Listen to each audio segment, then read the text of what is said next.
Welcome back. I'm Marvin Bartlett. The shooting of several police officers in Floyd County again draws our attention to the problem of domestic violence.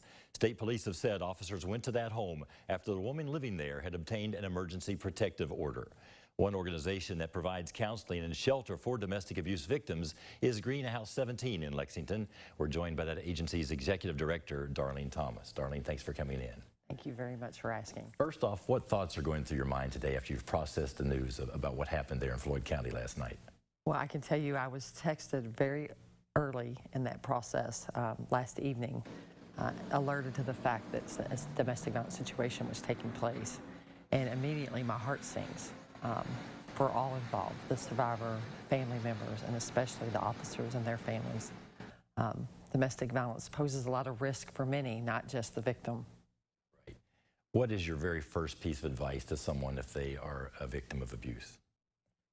I always say you need to trust your instincts, trust yourself. Often survivors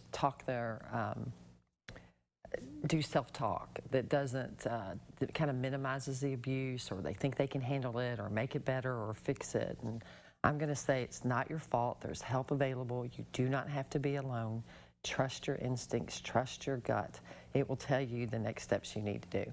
It's so easy for a lot of us to sit back and say, why do they put up with that? Why don't they go get help? And you find people sometimes take weeks, months, even years to go get help. Why is that?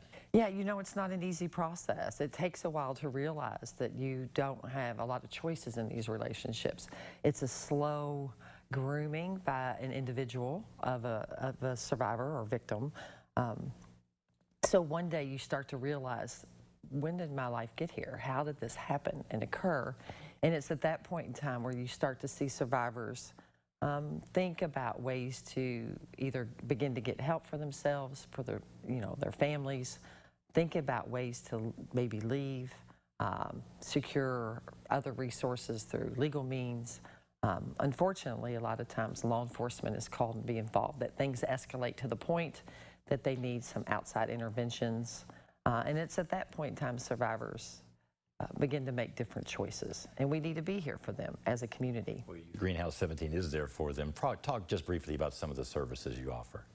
Well, our goal is to meet people where they are. So we provide emergency shelter. We have a 24-hour crisis line. All of our services are confidential. We provide support groups. We go to court with individuals. We do visitation and exchange with children.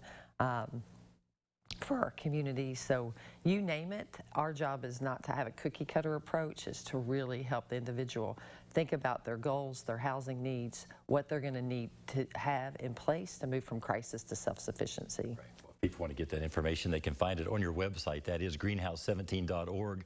The crisis hotline number is there as well. Darlene Thomas, Executive Director of Greenhouse 17, thank you for coming in today. Thank you.